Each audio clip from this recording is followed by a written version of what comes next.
असतात आणि एकदम व्हॅनिश होतात मेघांच्या काय.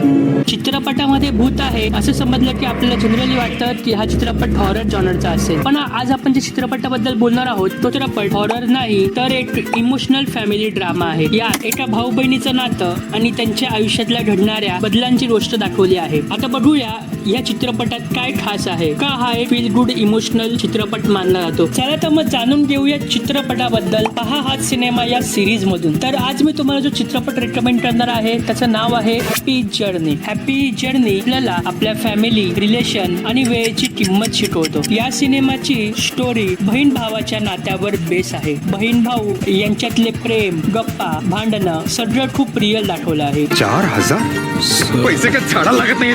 लहानपणापासून राबून कमवत ते.